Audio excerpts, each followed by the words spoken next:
núi cao mây trắng, gió đại ngàn về gọi tên làng. Tiếng chim hót trên cành cờ nia, tiếng suối xa hòa cùng tiếng chiêng hơi ai ôi.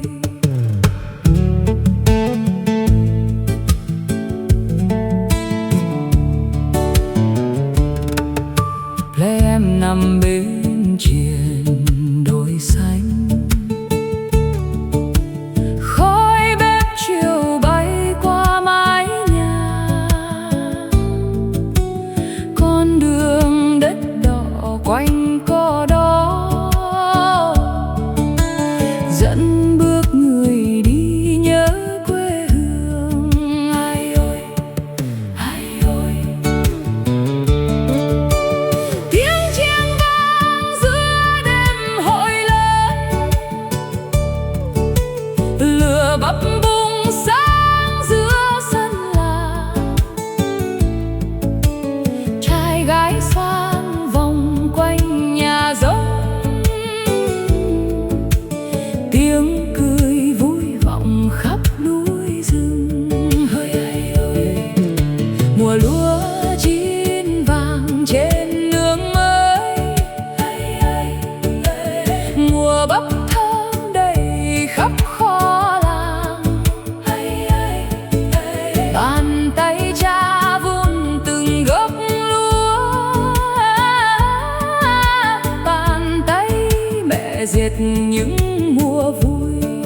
Ai ơi, ơi làng tôi ơi, dòng Ai Un còn trôi lặng lẽ như câu hát của người Di Dai. Dù đi xa qua bao miền đất,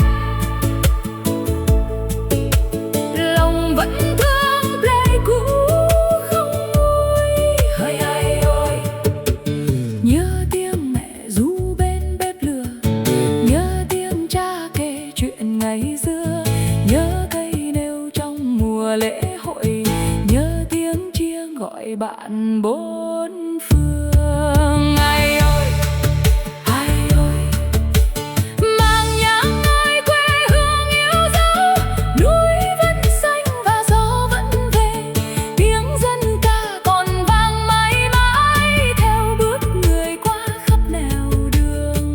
Hỡi ai ơi, hỡi ai ơi, tiếng chiêng còn ngân trong gió núi, tình quê còn động mãi trong tim. Mang nhang ơi, lấy nước mãi cơ siêu, lấy nước mãi cơ siêu. Hỡi ai ơi, ai ơi, ai ơi, mang nhang ơi núi cao mây trắng, gió đại ngàn về gọi tên làng. Tiếng chim